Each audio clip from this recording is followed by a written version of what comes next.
Αυτά είναι δύο τρακοσάρια από την Ταϊβάν, Republic of China αν θέλετε. Ένα Kymco και ένα SIM. Δύο εταιρείες οι οποίες ξεκίνησαν την καριέρα τους στη μοτοσυκλέτα συνεργαζόμενες κατά τη δεκαετία του 60 με τη Honda. Η μία έφτιαχνε το γνωστό Cab 50, η SIM, και η άλλη έφτιαχνε το CD.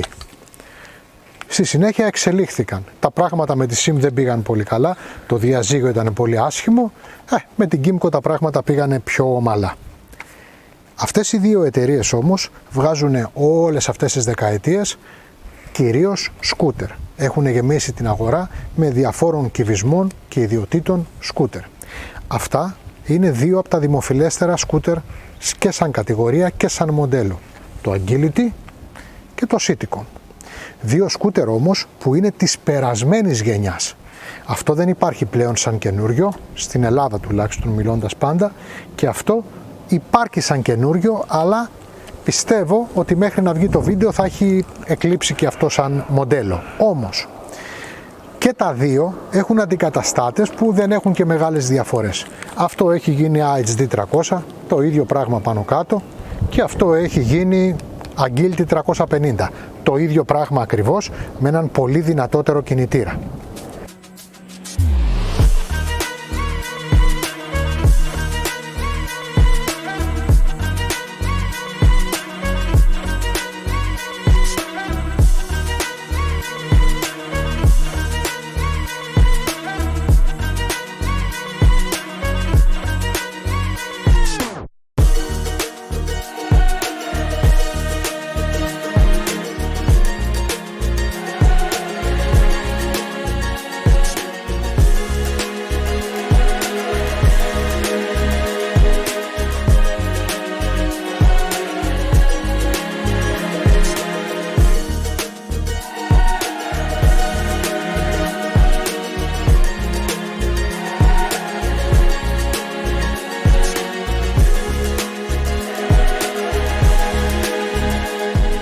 Από τα δύο σκούτερ που έχουμε, το Agility θα λέγαμε ότι είναι το πιο προχωρημένο, το πιο κοντά στην εποχή μας. Ουσιαστικά δεν είναι, αλλά τότε αν πηγαίναμε στο 2020-2021 σε έναν dealer της SIM και ένα της Kymco να πάρουμε τα δύο μηχανάκια, θα μας φαινόταν πιο διαστημικό το Agility, γιατί έχει τη συνδεσιμότητα, το ψηφιακό όργανο που έχει στο GPS, στο κινητό τηλέφωνο, και φυσικά γιατί είναι κύλες. Από εκεί και πέρα ο εξοπλισμός του είναι ένας καλός εξοπλισμός. Έχει ένα μεγάλο κουβά κάτω από τη σέλα, ο οποίος χωράει άνετα δύο κράνη. Έχει έναν γάντζο πολύ άσχημα τοποθετημένο εδώ πέρα που δεν βολεύει, αλλά τον έχει, όλο και κάτι βάζει. Έχει χερούλια άνετα και έχει τη δυνατότητα να βάλεις έτοιμο top box. Επίσης πουλιότανε μέχρι πρότινος, αλλά και το μοντέλο του 3,5 σήμερα, με όλο αυτό το σύστημα, το οποίο προφανέστατα προστατεύει πάρα πολύ καλά από τον καιρό, τον αέρα, από τη βροχή στο δρόμο. Έχει φυσικά ABS και είναι ένα σύγχρονο μηχανάκι. Πού είναι τα θέματα τώρα του συγκεκριμένου? Ο κινητήρας των 276 κυβικών εκατοστών που έχει αποδίδει 23,2 άλογα. Αυτά τα άλογα είναι λίγα. Είναι λίγα ακόμα και για την εποχή.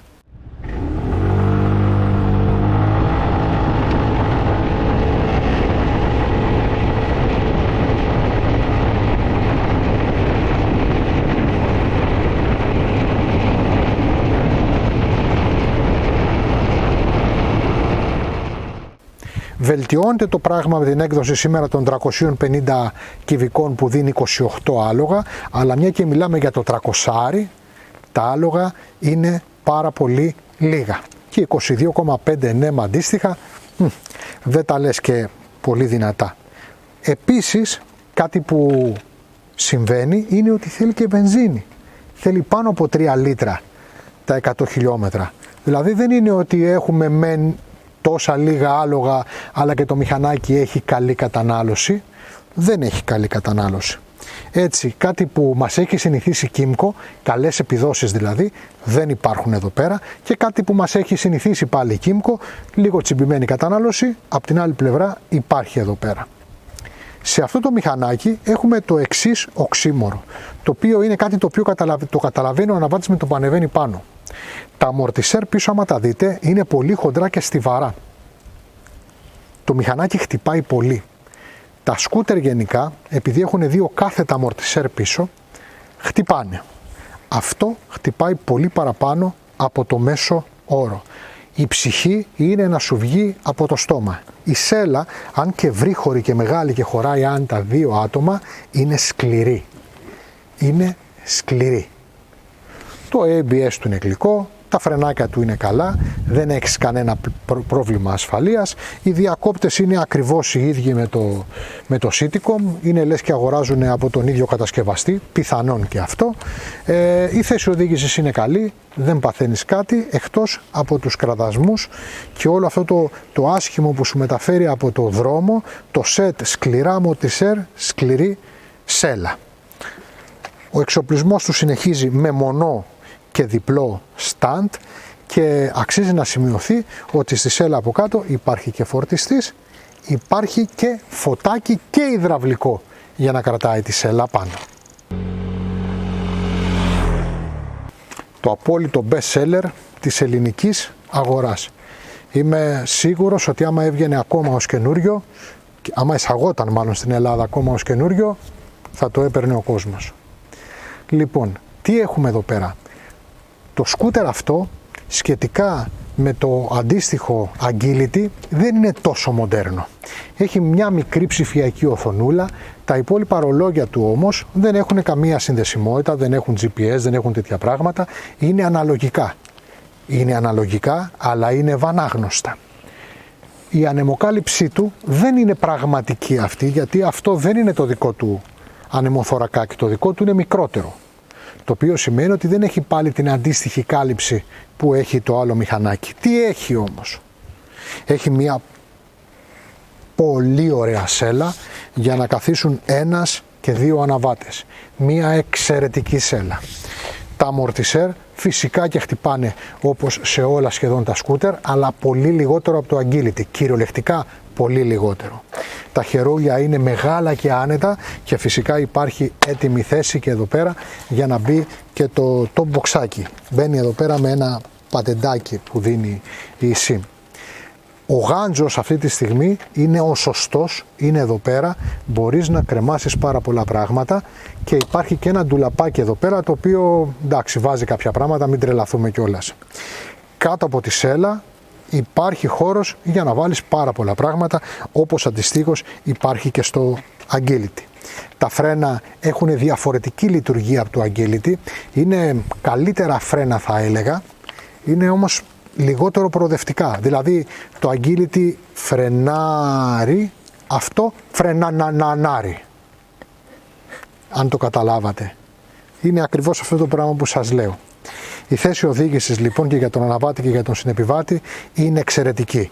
Η αξιοπιστία αυτού του μοτέρ, το οποίο είναι στα 27,5 αλογάκια, δηλαδή ένα λογικό μοτεράκι για την κατηγορία των 300 και όχι για την κατηγορία όπως είναι σήμερα κυβικών.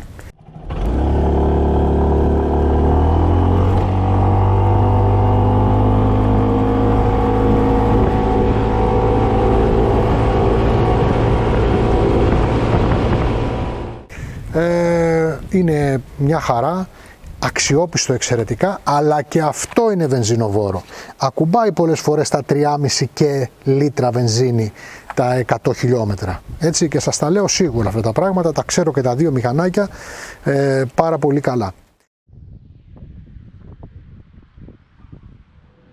Λοιπόν Γεωργία, ας το πάρουμε από την αρχή. Ωραία, ένα και ένα κάνουν δύο. Ξεκινάμε μπροστά. Φρένα. Φρένα. Τι θεωρείς καλύτερο?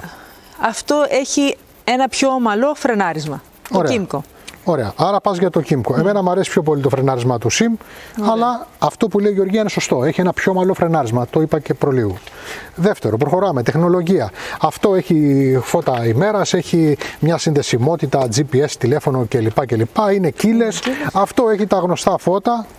Έχει αναλογικά όργανα και μια μικρή ψηφιακή οθονούλα, κανονικό καρφάκι για κανονικό κλειδί ας πούμε, και να μην ρωτήσω καν τη Γεωργία, προφανώς αυτό το μηχανάκι είναι πιο μοντέρνο. Γι' αυτό άλλωστε και σαν καινούριο έχει φτάσει μέχρι σήμερα, ενώ αυτό ήδη και 2 χρόνια δεν υπάρχει σαν καινούριο μηχανάκι. Λοιπόν, προχωράμε από αυτό, πάμε. Χώροι. Τεχνοκρατικά είναι πάνω κάτω τα ίδια. Γιατί το λέω αυτό? Διότι έχουν δύο μεγάλους κουβάδες και τα δύο μηχανάκια και έχουν και δύο μικρά ντουλαπάκια. Το ντουλαπάκι του Agility δεν κλειδώνει και είναι πάρα πολύ μικρό, ενώ το ντουλαπάκι του SIM θέλω να πω, είναι τουλάχιστον το διπλάσιο και κλειδώνει, αλλά μην φανταστείτε κανένα Hollywood. Θα το πάω όμως ότι είναι το ίδιο, γιατί ο κουβάς του Agility έχει και φως και υδραυλικό. Έτσι. Από την άλλη, ο φανταστικός γάτζος που έχει το Citycom και φορτώνει πραγματικά πάρα πολύ, δεν μπορεί να συγκριθεί με το Pripri που έχει εδώ πέρα το Agility. Δηλαδή δεν μπορείς να βάλεις τίποτα, είναι σε πολύ λάθος θέση και άμα κρεμάσεις και κάτι θα σου ενοχλεί τα πόδια. Πατητήρες και στα δύο μηχανάκια είναι άνετοι και για τον οδηγό και για τον συνοδηγό. Θα έλεγα ότι ο συνοδηγός έχει πλεονέκτημα στο Agility γιατί έχει και το λαστιχάκι απάνω. Και ερχόμαστε και λέμε τώρα θέση οδήγησης. Περίπου ίδιες οι σέλες, τελείως διαφορετική η αφή τους. Αυτή είναι μια μαλακιά ωραία σέλα. Αυτή είναι μια, αν και παρόμοιου στυλ, σκληρή σέλα. Ταυτοχρόνως στα αμορτισέρ έχουν πολύ μεγάλη διαφορά. Αυτά φαίνονται πιο ποιοτικά, πιο χοντρά. Αυτά πιο λεπτά. Αυτά όμως εμένα προσωπικά δεν με χτυπάνε σαν αναβάτη. Με χτυπάνε φυσικά λίγο σαν σκούτερ που είναι, αλλά όχι ιδιαίτερα. Αυτά εδώ είναι να μου έρθει η ψυχή από το στόμα και να βγει έξω. Γεωργία, ποια είναι η δική σου άποψη? Εμένα η άποψή μου είναι όντως ότι χτυπάει πολύ περισσότερο αυτό το μηχανάκι και είναι πολύ πιο σκληρή η σέλα του και είναι σε λίγο περίεργη θέση.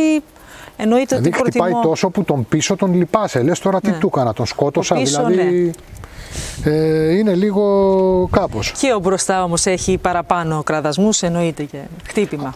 Από εκεί και πέρα σε επίπεδο αξιοπιστίας, εντάξει, το ξέρουμε, Citycom. Είναι και ο λόγος ο οποίος πουλάει. Λοιπόν, και πάμε τώρα σε επιδόσεις. Και εδώ είναι λίγο κάπως να το θέσουμε σαν ερώτημα. Είναι πολλά τα άλογα τα παραπάνω που έχει το Citycom, πολλά. Είναι αρκετά τα άλογα τα παραπάνω που έχει, σε τέτοιο σημείο ώστε το Agility δεν φαίνεται και το πιο γρήγορο μηχανάκι. Αντίθετα θα έλεγα ότι φαίνεται αρκετά αργό. Εσένα πώς σου φαίνεται, Γεωργία? Αρκετά πιο μειωμένος επιδότης θεωρώ από το SIM. Η ποιότητα είναι μία ή άλλη, δεν νομίζω ότι έχουν μεγάλες διαφορές. Δηλαδή, ας πούμε, βλέπω ότι εδώ μου φεύγουν κάτι πραγματάκια, κάτι από τα κλιπάκια που το πιάνουν. Από την άλλη, και εδώ, ας πούμε, έχει σκάσει μέσα ο θώρακας. Τα πλαστικά εδώ είναι πιο σκληρά. Εδώ είναι και αυτά σκληρούτσικα είναι. Μαλακά εδώ. Είναι καλά μηχανάκια, δεν είναι κακοφτιαγμένα μηχανάκια όσο αφορά την ποιότητά τους. Λοιπόν, αυτά. Ναι. Τελευταίοι εκπρόσωποι μιας γενιάς η οποία κυριάρχησε. Φανταστείτε, μια γενιά η οποία για δεκαετία, δηλαδή τα πάντα, X-Max, Beverly, όλα τα SIM, όλα τα Kimco, 300 κυβικά, όλα εκεί στα 23 με 27 άλογα πάνω κάτω, με το ABS, στην αρχή CBS, Combi Brake, μετά ABS, μετά τα Action Control. Ουσιαστικά υπάρχουν σήμερα ακόμα στη SIM, έχω πει το IG το 300, εδώ υπάρχει το Agility το Riams που πέρα του μοτέρα άλλες διαφορές δεν έχει. Δηλαδή ουσιαστικά αυτά είναι τα μηχανάκια τα οποία μετέφεραν τα σκούτερ σε μία άλλη εποχή. Σήμερα βέβαια στην Ελλάδα, όπως είπαμε από την αρχή, ένεκα του δικτύου και ένεκα των ανταλλακτικών και της αξιοπιστίας και του καλού ονόματος και όλων αυτών των πραγμάτων, προφανέστατα το Citycom είναι το ιερό γκράλ του μεταχειρισμένου σκούτερ. Αν θες να πάρεις μεταχειρισμένο σκούτερ και να είναι το super scooter, φυσικά παίρνεις Citycom. Αλλά αυτό δεν σημαίνει ότι και το Agility είναι μια κακή επιλογή εάν το βρεις σε μια καλή κατάσταση, Γεωργία. Ναι. Λοιπόν, εσένα συνολικά τώρα το μηχανάκι, εσένα σου αρέσει και παραπάνω το Agility οπτικά, έτσι δεν είναι? Μου αρέσει αρκετά παραπάνω το Εμένα να σου πω προσωπικά δεν μου αρέσει ούτε το Agility ούτε το Citycom, αν και είναι δικό μου οπτικά, δεν είναι στο γούστο μου. Το Citycom είναι το δεύτερο Citycom που παίρνω. Το παίρνω γιατί πραγματικά εκτιμώ αυτό που προσφέρει σαν Citycom και όχι για την ομορφιά του. Θεωρώ ότι είναι πολύ ουδέτερο οπτικά σαν σκούτερ και εγώ θα έλεγα ότι το Agility είναι ωραιότερο, αν και ούτε αυτό μ' αρέσει, αλλά it's okay. Λοιπόν, τι θες να μας προσθέσεις κάτι, θες να πεις κάτι, θέλεις κάτι που δεν το είπαμε να πεις? Δεν νομίζω ότι είναι τα σκούτερ που μας πήγαν εδώ που ήρθαμε σήμερα. Τώρα είμαστε στα 350 κυβικά, 37 άλογα, 35, 36, πάνε για 40, θερμενόμενα grips, ζελατίνες που ανεβοκατεβαίνουν, traction control, TFT οθόνες, έγχρωμες, είναι δηλαδή αλλού για αλλού τώρα πια τα πράγματα. Adventure, Αυτά ήταν adventure από μόνα τους. Δηλαδή τα πήγαινες απλά όπου πήγαινε ο δρόμος. Δηλαδή υπήρχε χωματόδρομος, πετρόδρομος, δεν τα πήγαινες, ήταν adventure. Όπως άλλως εδώ τα μηχανάκια, από τη στιγμή που έχουν ρόδες και κυλάνε, παντού πάνε. Λοιπόν, φίλες και φίλοι, ήταν ένα βίντεο, στα ελληνικά το κάναμε, γιατί πιστεύουμε ότι έχει πιο ενδιαφέρον σαν μεταχειρισμένο και το ένα και το άλλο μηχανάκι στην ελληνική αγορά, όπου κάπως έτσι θα έχετε και εσείς τη γνώση, δηλαδή του που πάτε και τι θα πάρετε. Ήτανε ο Ιωάννης, η Γεωργία, για τα κόκκινα φεγγάρια, Motorcycle Rock Show, Real Life Reviews. Ευχαριστούμε πάρα πολύ που μας είδατε. Ευχαριστούμε. Να πω ποίημα. Πες το τώρα. Ένα Κίμκο πήρα να πάω μια βολτίτσα και μου μείνε πιο κάτω σε μια μικρή γωνίτσα. Όχι και σου μείνε. Να γίνει το ποίημα. Και πέρασε λοιπόν ένα ωραίο γκομενάκι που είχε και οδηγούσε ένα 50 σημάκι. Με χαιρέτησε, μου έκανε γεια, με παράτησε εκεί πέρα. Άντε γεια. Δεν είχε καλό τέλος το ποίημα. Η ιστορία ήταν dramatic. Άρε, άτιμη κοινωνία. Το δράμα μου μέσα. Στα κομμάτια.